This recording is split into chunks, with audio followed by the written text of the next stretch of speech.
ഈ സംഖ്യകളുടെ ശരാശരി 5, 10, 15, 20, എക്സ് എന്നീ സംഖ്യകളുടെ ശരാശരി എന്ന് പറയുന്നത് 18 തന്നിട്ടുണ്ട്. അങ്ങനെയാണെങ്കിൽ എക്സിൻ്റെ വില കാണുക. അതായത് ആകത്തുക,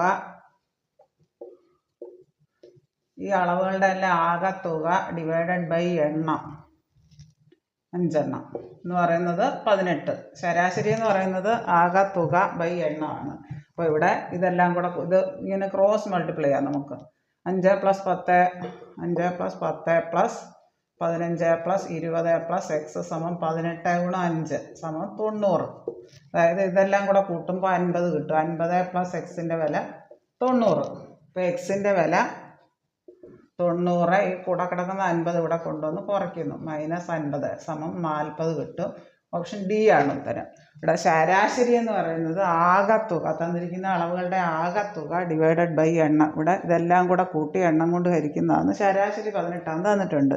അതായത് 5 + 10 + 15 + 20 + x ഇത് ക്രോസ് മൾട്ടിപ്ലൈ ചെയ്യുന്നു.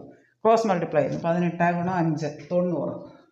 അപ്പോൾ 50 ഇതെല്ലാം കൂടെ കൂട്ടുമ്പോൾ 50. 50 + x = 90. x = 90 - 50. ഈ 50 ഇങ്ങനെ റൈറ്റ് സൈഡിൽ വരുമ്പോൾ -50 40 വരും. ഓപ്ഷൻ ഡി ആണ് ഉത്തരം. ഇനി ഒരു 7ൻ്റെ ആദ്യ 5 ഗുണിതങ്ങളുടെ ശരാശരി. എത്ര ഗുണിതങ്ങളാണ് ചോദിച്ചേക്കുന്നത്? അത് 5 ആണ്. ഇവിടെ ഗുണിതങ്ങളുടെ ശരാശരി കാണാൻ സംഖ്യ, ഇവിടെ തന്നേക്കുന്ന സംഖ്യ ഏത് സംഖ്യയുടെ ചോദിച്ചേക്കുന്നത്? 7. അതായത് ഗുണിതങ്ങളുടെ ശരാശരി കാണാൻ ഒരു ഫോർമുല ഓർത്തിരുന്നാൽ മതി. ഗുണിതങ്ങളുടെ ശരാശരി സമം സംഖ്യ ഗുണം n+1/2.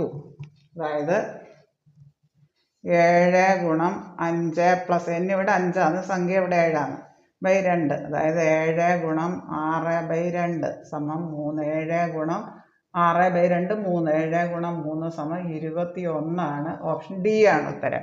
സംഖ്യകളുടെ ഗുണിതങ്ങളുടെ ശരാശരി ചോദിച്ചാൽ സംഖ്യ ഗുണം n+1/2. ഈ ഫോർമുല ഷോർട്ട് കട്ട് ഫോർമുലയാണെന്ന് ഓർത്തിരിക്കുക. ഇവിടെ സംഖ്യ 7 ആണ്, 7ൻ്റെ ചോദിച്ചേക്കുന്നത്. എത്ര ഗുണിതങ്ങൾ? ഗുണിതങ്ങളുടെ എണ്ണമാണ് n 5. അതായത് ഗുണിതങ്ങളുടെ ശരാശരി സമം സംഖ്യ ഗുണം n+1/2. സംഖ്യ 7 × n ഇവിടെ 5 ആണ്. 5 + 1/2 7 × 6/2 7 × 3 21. ഓപ്ഷൻ ഡി ആണ്.